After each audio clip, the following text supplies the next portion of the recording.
મનોજ તિવારીએ થોડા દિવસ પહેલા સંસારીપુરી જાહેરમાં મનોજ 2008માં ઓસ્ટ્રેલિયા વિરુદ્ધમાં વનડેમાં કહ્યું કે ડેબ્યુ મનોજ તિવારી ભારત માટે 12 વનડેમાં T20 માંડે ભારતીય ટીમમાં ભૂતપૂર્વ કેપ્ટન એમ એસ ધોની અત્યાર સુધીના સર્વ કેપ્ટનોમાં એક ધોની કપ્તાન ટીમમાં ઇન્ડિયામાં T20 ODIના વર્લ્ડ કપ જીત્યો હતો સમયે તેનાથી ટીકા થઈ ગઈ હતી અને કેટલાક સારા ખેલાડીઓને તક ન આપતા અંગે સવાલો ઉઠાવ્યો હતો આ કેટલાક સવાલો ક્રિકેટ મનોજ તિવારીને ઉઠ્યા હતા મનોજ તિવારીમાં ઇન્ટરવ્યુ એમ છે કે ધોની ઉપર ઘણા આરોપ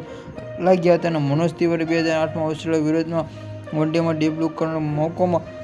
મળ્યો હતો 11 ડિસેમ્બર 2011ના ODIને ફટકારી તેઓને ધ મેચમાં એવોર્ડ મળ્યો હતો અને જુલાઈમાં 2012 સુધીની બીજી તક મળી હતી અને ટેસ્ટમાં આ તક ન મળતા 2 દાયકામાં બંગાળમાં ક્રિકેટ ભરપૂર 12માં ODIમાં 3 ઇન્ટરવ્યુ મેચ રહી જોકે આ તેના શાનદાર પ્રદર્શનમાં અવગણના કરવામાં આવેલી છે મનોજ તિવારીમાં તાજેતરમાં રણજી ટ્રોફીમાં બંગાળે ફાઇનલ મેચમાં દિવસે નિવૃત્તિ લીધી હતી અને કે પ્રદર્શન કેટલાક ટેસ્ટમાં ખૂબ જ નિરાશાજનક અને મનોજ તિવારી 5 ટેસ્ટમાં ફર્સ્ટ ક્લાસમાં મેચ રહી ત્યારે બેટિંગ કરી રહી કે મારી એવરેજમાં 5 આસપાસ છે જ્યારે ઓસ્ટ્રેલિયન ટીમ ભારતમાં પ્રવાસે આવી રહી ત્યારે ચેન્નઈમાં રમાયેલા ફિલ્ડમાં 130 રન બનાવ્યા હતા જે ઇંગ્લેન્ડ સામે